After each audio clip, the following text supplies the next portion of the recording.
Friends, നിങ്ങൾ ഈ figure ഒന്ന് നോക്കിക്കേ.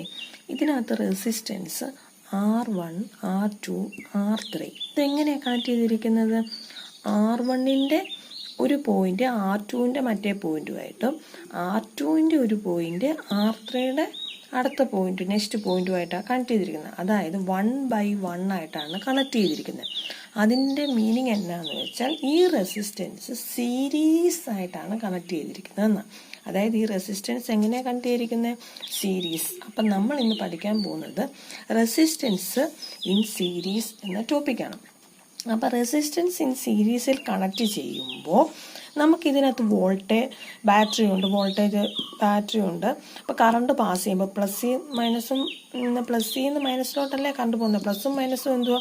ബാറ്ററിയുടെ പോസിറ്റീവും നെഗറ്റീവും. അതിനകത്ത് നിന്ന് കറണ്ട് പാസ് ചെയ്യുമ്പോഴത്തേക്ക് അമ്മീറ്റർ കറണ്ട് റീഡ് ചെയ്യുമ്പോൾ 1 ആംപിയർ കറണ്ടാണ് ഈ R1ലും R2ലും R3ലും കൂടെ പാസ് ചെയ്യുന്നത്. നമ്മൾ അമ്മീറ്ററിനെ ഈ R1ൻ്റെ R2ൻ്റെ ഇടയ്ക്ക് കൊണ്ട് കണക്ട് ചെയ്തിട്ട് റീഡിങ് എടുത്താലും R2ൻ്റെ R3യുടെ ഇടയ്ക്ക് കൊണ്ട് വെച്ചിട്ട് റീഡിങ് എടുത്താലും ഈ സർക്യൂട്ടിലെ എവിടെ അമ്മീറ്റർ വെച്ച് റീഡിങ് എടുത്താലും ഇൻ സീരീസ് കറണ്ട് കോൺസ്റ്റൻ്റ് ആയിരിക്കും. അപ്പം each point of the circuit current will B constant. അപ്പോൾ ഓർത്തോണം, റെസിസ്റ്റൻസ് സീരീസ് ആയിട്ട് കണക്ട് ചെയ്യുമ്പോഴത്തേക്ക് 1 ആംപിയർ കറണ്ടാണ് R1ലൂടെ R2ലൂടെ R3യിലൂടെ പാസ് ചെയ്യുന്നത്. അപ്പം current through each circuit is constant ആണ് in series connection. But in the case of potential difference എങ്ങനെയാണ് നോക്കുന്നത്? In the case of potential difference നിങ്ങൾ നോക്കിക്കേ, R1ൻ്റെയും R3യുടെയും എക്രോസ് ആയിട്ട് വോൾട്ട് മീറ്റർ വെച്ചിരിക്കുക. അപ്പം അവിടെ കിട്ടുന്ന വോൾട്ടേജ് എന്ന് പറയുന്നത് എത്ര വോൾട്ടായിരിക്കും? അവിടെ കിട്ടുന്ന വോൾട്ടേജ് എന്ന് പറയുന്നത് V വോൾട്ട് പൊട്ടൻഷ്യൽ ആയിരിക്കും നമുക്ക് കിട്ടുന്നത്.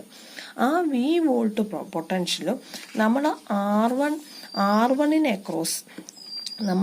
R1ന് എക്രോസും R2ന് എക്രോസും R3ക്ക് എക്രോസും വോൾട്ട് മീറ്റർ വെക്കുവാണ്. R1ന് എക്രോസ് V1ഉം R2ന് എക്രോസ് V2ഉം R3ക്ക് എക്രോസ് V3യും വെച്ചാൽ ആ കിട്ടുന്ന വോൾട്ടേജ് എന്ന് പറയുന്നത് V1, V2, V3 അല്ലേ? ആ V1, V2, V3 ഇവിടെ ആഡ് ചെയ്യുന്ന പ്ലസ് ആയിരിക്കും ഇത്. അതായത് V equal V1 plus V2 plus V3 ആയിരിക്കും. മോസ്റ്റ് ഇമ്പോർട്ടൻറ്റ് റിസൾട്ടാണ്. അതായത് നമ്മൾ വോൾട്ട് മീറ്റർ നമ്മൾ R1നും R3ക്കും ഇടയ്ക്ക് എക്രോസ് ആയിട്ട് വെച്ചാൽ കിട്ടുന്നത് V വോൾട്ടാണ്. അങ്ങനെയാണെങ്കിൽ R1ന് എക്രോസ് V1ഉം R2ന് എക്രോസ് V2ഉം R3ക്ക് എക്രോസ് V3യും കൂടി നമ്മൾ വെച്ച് കഴിഞ്ഞാൽ ടോട്ടൽ V എന്ന് പറയുന്നത് V1 plus V2 plus V3 ആയിരിക്കും. ഇമ്പോർട്ടൻറ്റ് റിസൾട്ടാണ്, ഓർത്തിരിക്കണം. ഇനി നിങ്ങൾ ഈ ഫിഗറിൽ നോക്കിയേ, ഈ R1ഉം R2ഉം R3യും. അപ്പം ടോട്ടൽ ഈ സർക്യൂട്ടിനകത്ത് റെസിസ്റ്റൻസ് എന്ന് പറയുന്നത് എന്താ? R അല്ലേ? അപ്പം നമുക്ക് ജനറലായിട്ട് V എന്ന് പറയുന്നത് ടോട്ടൽ ഈ V എന്ന് പറയുന്നത് എന്തായിട്ട് എടുക്കാം? 1 ampere current I into R എന്നെടുക്കാം. അങ്ങനെയാണെങ്കിൽ V1 എന്ന് പറയുന്നതോ? V1 ഏതിന് എക്രോസ് ഉള്ളതാ? R1ന് എക്രോസ് ഉള്ളതല്ലേ V1. ആ കറണ്ടിന് അവിടെ മാറ്റം ഇല്ലല്ലോ. അപ്പം I ഇൻറ്റു R1. V2 എന്ന് പറയുന്നതോ? I into R2. V3 എന്ന് പറയുന്നതോ? ഐക്ക് മാറ്റമില്ല, ഓർത്തോണം. In series current will be constant R3. Then നമ്മൾ സബ്സ്റ്റിറ്റ്യൂട്ട് ചെയ്യുക. ഈ ഇക്വേഷനകത്ത് നമ്മൾ സബ്സ്റ്റിറ്റ്യൂട്ട് ചെയ്യുമ്പോൾ നമുക്ക് എന്നാ വരുന്നത്? വിയുടെ പ്ലേസിൽ എന്നാ വരുന്നത്? V equal IR equal IR equal എന്നാ വരുന്നത്? നിങ്ങൾ പറഞ്ഞേ, IR1 plus IR2 plus IR3 അങ്ങനെ വരത്തില്ലേ? അതിനകത്തുനിന്ന് എല്ലാത്തിനകത്തും നമുക്ക് I ക്യാൻസൽ ചെയ്ത് പോയാൽ R equal R1 plus R2 plus R3 എന്ന് വരത്തില്ലേ? R equal R1 plus R2 plus R3 is most important equation in series, resistance in സീരീസിലെ ഇക്വേഷനാണ് R equal R1 plus R2 plus R3. എങ്ങനെയാണ് നമ്മൾ solve ചെയ്തത്? V equal IR എന്ന് കിട്ടി. V1 equal ഇതിനെ cross R1 cross V1 R1, V2 equal I R2, V3 I R3.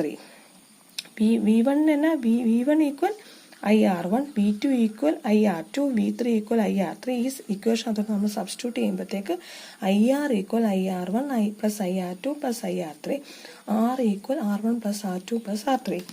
ഓർത്തിരിക്കണം. അപ്പം in series connection points നിങ്ങൾ പറയാം. സീരീസ് കണക്ഷനിൽ എന്നൊക്കെ പോയിന്റ് എഴുതാം? Resistance in series, resistance in series, current will be constant at each point of the circuit. Important ആണ്. Current constant. Voltage, കറണ്ടും വോൾട്ടേജും ഉണ്ടല്ലോ ഒരു circuit. Voltage vary each point. ഏത് കണക്ഷനാണ്? ഇൻ സീരീസ് കേട്ടോ. Voltage vary each point. Then total voltage V equal V1 plus V2 plus V3. Ohm's law V is equal to IR. Then V1 equal IR1 plus V2 equal IR2 plus V3 equal IR3. ഈ എല്ലാ സൈഡിൽ നിന്നും I cancel ചെയ്ത R equal R1 plus R2 plus R3. Most important equation in series. നിങ്ങൾക്ക് +2 വരെ ഈ equation important ആണ്, ഓർത്തിരിക്കണം കേട്ടോ. അപ്പം സീരീസിലെ ഇക്വേഷൻ ഓർത്തിരിക്കണേ. ആ ഫിഗറും നിങ്ങളുടെ മൈൻഡിൽ വരണം, ഫിഗറും വരണം. I എപ്പോഴും കോൺസ്റ്റൻ്റ് എന്നുള്ള ആ കൺസെപ്റ്റും നിങ്ങൾ അറിഞ്ഞിരിക്കണം. ഇനി നമുക്ക് പാരലൽ കണക്ഷൻ എങ്ങനെയാണെന്ന് നോക്കാം. നെക്സ്റ്റ് പാരലൽ കണക്ഷൻ നോക്കിയേ.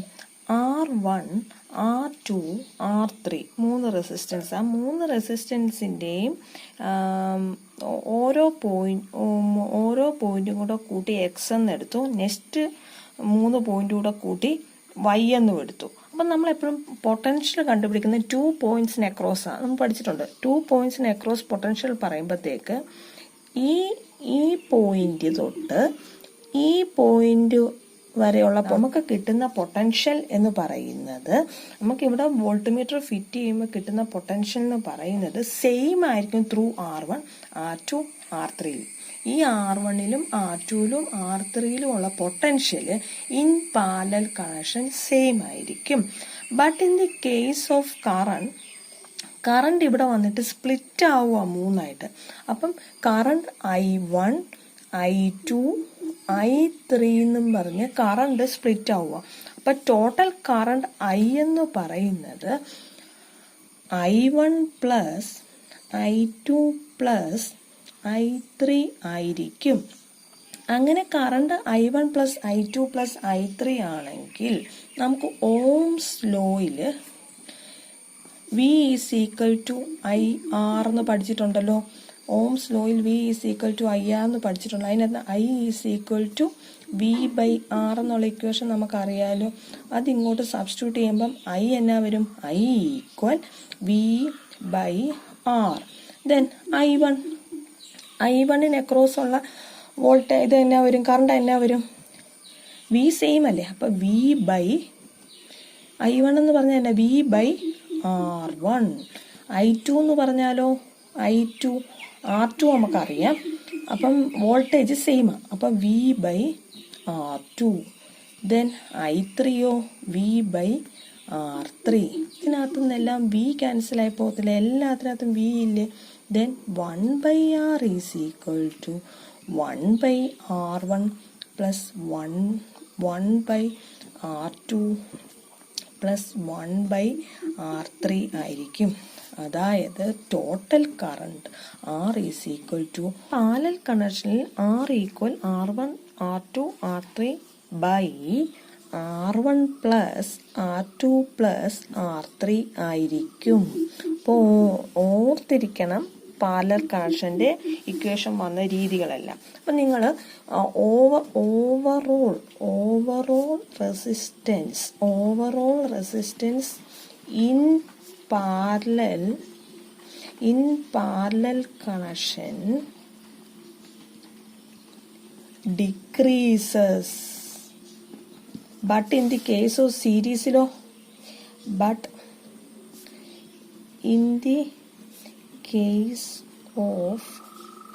series increases. എന്നാ increases? overall resistance കേട്ടോ, overall resistance. അപ്പം പാരലൽ കണക്ഷൻ ഈ equation very very very important ആണ്, ഓർത്തിരിക്കണം. ഇൻ സീരീസിലാണ് R equal R1 plus R2 plus R3. പാരലാണെങ്കിൽ R equal R1 R2 R3 by R1 plus R2 plus R3 ആയിരിക്കും. ആ റിലേഷനും ആ ഫിഗറും എല്ലാം നിങ്ങൾ എഴുതി വരച്ച് പഠിക്കണം. നമുക്ക് പഠിക്കാനൊരു എളുപ്പത്തിന് റെസിസ്റ്റേഴ്സ് ഇൻ സീരീസും പാരലലും ഒരു ബോക്സിലാക്കി ആ സർക്യൂട്ട് ഡയഗ്രം സൈഡിൽ വരച്ചിടുന്നത് നല്ലതാണ്. സർക്യൂട്ട് ഡയഗ്രം വരച്ച് ആ സർക്യൂട്ട് ഡയഗ്രം ഒറ്റ പ്രാവശ്യം വരയ്ക്കുമ്പോഴേ നമുക്കത് ബൈ ഹാർട്ട് ആവും. ആ സർക്യൂട്ട് ഡയഗ്രം വെച്ച് നമ്മൾ റെസിസ്റ്റൻസ് സീരീസ് അതിനകത്ത് 1 2 3 4 പോയിന്റ്സ് ഉണ്ട്. ആ 4 പോയിന്റ്സ് നിങ്ങൾക്ക് അറിയാവുന്ന പൊട്ടൻഷ്യൽ ഡിഫറൻസ് കണ്ടുപിടിക്കുന്നത് ഇൻ സീരീസിൽ ഈച്ച് പോയിന്റിൻ്റെ അടുത്താണ്, റെസിസ്റ്ററിൻ്റെ അടുത്ത് കൊണ്ടുപോയി എടുത്താണ്. ബട്ട് ഇൻ പാരലൽ കണക്ഷൻ ആകുമ്പോഴത്തേക്ക് അതിനാകെ ആ 3 റെസിസ്റ്റൻസും കൂടെ ഒരു പോയിന്റിലാണ്. അപ്പോൾ XY നമ്മൾ പഠിച്ചല്ലേ ഫിഗറിനകത്ത്. അപ്പോൾ ആ ഫിഗർ നോക്കി നമുക്ക് ഈ 4 ഡിഫറൻസും പെട്ടെന്ന് ഗ്രാസ്പ് ചെയ്യാൻ പറ്റും.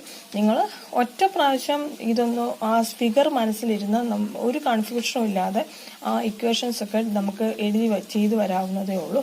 അപ്പോൾ resistance in series and parallel connection നന്നായിട്ട് നോക്കുക. അത് ഏതായാലും SLCക്ക് ചോദിക്കുന്നതാണ്. അതുകൂട്ട് തന്നെ CBSE കുട്ടികൾക്കും ഈ ഒരു ടോപ്പിക്കിൽ നിന്ന് ഒരു ക്വസ്റ്റ്യൻ മസ്റ്റാണ്. റെസിസ്റ്റൻസിൻ്റെ സീരീസ് കണക്ഷനും പാരലൽ കണക്ഷനും കൂടെ ഒരു ബോക്സിലാക്കിയാൽ എങ്ങനെ വരും എന്ന് നോക്കാം. നമ്മൾ പറഞ്ഞ എല്ലാ പോയിന്റും അതിനകത്ത് ഇൻക്ലൂഡ് ചെയ്യണം. നമ്മൾ ഫസ്റ്റ് പറഞ്ഞിരുന്നത് എഫക്റ്റീവ് റെസിസ്റ്റൻസ്, അതായത് ക്യാപിറ്റൽ R എന്ന് പറയുന്നത് ഇൻ സീരീസിൽ R1 plus R2 plus R3 ആയിരിക്കും. അതായത് സീരീസിൽ റെസിസ്റ്റൻസ് മാക്സിമം ആയിരിക്കും. But in the case of parallel കണക്ഷനിൽ R equal R1 R2 R3 by R1 plus R2 R3 ആയിരിക്കും. എന്നാൽ കറണ്ടിൻ്റെ കേസ് ഇമ്പോർട്ടൻ്റ് അല്ലേ. കറണ്ടിൻ്റെ കേസ് എങ്ങനെയാ? സീരീസ് കണക്ഷനില്ല. നമ്മൾ പറഞ്ഞായിരുന്നു അമീറ്റർ എവിടെ കണക്ട് ചെയ്താലും current through each resistor is same as the main കറണ്ടുമായിട്ട് സെയിം ആയിരിക്കും ഈച്ച് പോയിന്റിലെ current. But in the case of parallel the current through each resistor is different. വേണ്ടി ചെയ്താൽ നമ്മൾ കറണ്ട് കണ്ടുപിടിക്കുന്നത് I ആണ് നമ്മൾ I1 I2 I3 ആണ് B/R വെച്ച് നമ്മൾ പറഞ്ഞതല്ലേ. It gives divided as per the value. ഏത് റെസിസ്റ്റൻസിൻ്റെ എക്രോസ് ആണോ വോൾട്ട് മീറ്റർ വെക്കുന്നത് അവിടുത്തെ കറണ്ട് നമ്മൾ കാണുമായിരുന്നു ചെയ്തത്. ഇനി പൊട്ടൻഷ്യൽ ഡിഫറൻസ് ഇൻ സീരീസിൽ ഡിഫറെൻ്റ് ആയിരുന്നു. പൊട്ടൻഷ്യൽ ഡിഫറൻസ് ആണ് സീരീസിൽ ഡിഫറെൻറ്റ്. അതായത് വോൾട്ടേജ് സീരീസ് കണക്ഷനിൽ ഡിഫറെൻ്റ് ആണ്. But in the case of പാരലലിൽ വോൾട്ടേജ് എല്ലായിടത്തും സെയിം ആയിരിക്കും. പാരലൽ കണക്ഷന് ബെസ്റ്റ് എക്സാമ്പിളാണ് നമ്മുടെ വീട്ടിലെ കണക്ഷൻ. നമ്മൾ വീട്ടിലെ കണക്ഷനിൽ എല്ലായിടത്തും ഒരുപോലെ ആയിരിക്കും വോൾട്ടേജ് പോകുന്നതെന്ന് ഓർത്താൽ മതി. പാരലാണ് ആ കണക്ഷൻ. അപ്പം ഓരോ എക്യുപ്മെൻറ്റിനും പ്രത്യേകം സ്വിച്ച് ഇല്ലേ. അപ്പം പാരലൽ കണക്ഷനിൽ each resistor can be controlled by using separate switches നമുക്ക് കൺട്രോൾ ചെയ്യാൻ പറ്റും. But in the case of സീരീസിൽ നമ്മൾ സെപ്പറേറ്റ് ആയിട്ട് സ്വിച്ച് ഒന്നും വെച്ച് കൺട്രോൾ ചെയ്യാൻ പറ്റത്തില്ല. കാരണം സർക്യൂട്ട് ബ്രേക്ക് ആവും. ഒരു സൈഡ് നമ്മൾ ബൾബിൻ്റെ കേസ് പറഞ്ഞത്, ബൾബ് ഒരെണ്ണം മാറ്റി കഴിഞ്ഞ് കഴിഞ്ഞാൽ സീരീസ് കണക്ഷൻ തൊട്ടടുത്ത ബൾബ് കത്തുവോ ഇല്ലെന്ന് നമ്മൾ പറഞ്ഞായിരുന്നു. അപ്പോൾ അത് ഓർത്തിരിക്കണം. നിങ്ങൾക്ക് പഠിക്കാനൊരു എളുപ്പത്തിന് റെസിസ്റ്റേഴ്സ് ഇൻ സീരീസും പാരലലും ഒരു ബോക്സിലാക്കി ആ സർക്യൂട്ട് ഡയഗ്രം സൈഡിൽ വരച്ചിടുന്നത് നല്ലതാണ്. സർക്യൂട്ട് ഡയഗ്രം വരച്ച് ആ സർക്യൂട്ട് ഡയഗ്രം ഒറ്റ പ്രാവശ്യം വരയ്ക്കുമ്പോഴേ നമുക്കത് ബൈ ഹാർട്ട് ആവും. ആ സർക്യൂട്ട് ഡയഗ്രം വെച്ച് നമ്മൾ റെസിസ്റ്റൻസ് സീരീസ് അതിനകത്ത് 1 2 3 4 പോയിന്റ്സ് ഉണ്ട്. ആ 4 പോയിന്റ്സ് നിങ്ങൾക്ക് അറിയാവുന്ന പൊട്ടൻഷ്യൽ ഡിഫറൻസ് കണ്ടുപിടിക്കുന്നത് ഇൻ സീരീസിൽ ഈച്ച് പോയിന്റിൻ്റെ അടുത്താണ്, റെസിസ്റ്ററിൻ്റെ അടുത്ത് കൊണ്ടുപോയി എടുത്താണ്. ബട്ട് ഇൻ പാരലൽ കണക്ഷൻ ആകുമ്പോഴത്തേക്ക് അതിനാകെ ആ 3 റെസിസ്റ്റൻസും കൂടെ ഒരു പോയിന്റിലാണ്. അപ്പോൾ XY നമ്മൾ പഠിച്ചല്ലേ ഫിഗറിനകത്ത്. അപ്പോൾ ആ ഫിഗർ നോക്കി നമുക്ക് ഈ 4 ഡിഫറൻസും പെട്ടെന്ന് ഗ്രാസ്പ് ചെയ്യാൻ പറ്റും. നിങ്ങൾ ഒറ്റ പ്രാവശ്യം ഇതൊന്ന് ആ ഫിഗർ മനസ്സിലിരുന്ന് ഒരു കൺഫ്യൂഷനും ഇല്ലാതെ ആ ഇക്വേഷൻസൊക്കെ നമുക്ക് ചെയ്തു വരാവുന്നതേ ഉള്ളൂ. അപ്പോൾ resistance in series and parallel connection നന്നായിട്ട് നോക്കുക. അത് ഏതായാലും SLCക്ക് ചോദിക്കുന്നതാണ്. അതുകൂട്ട് തന്നെ CBSE കുട്ടികൾക്കും ഈ ഒരു ടോപ്പിക്കിൽ നിന്ന് ഒരു ക്വസ്റ്റ്യൻ മസ്റ്റാണ്.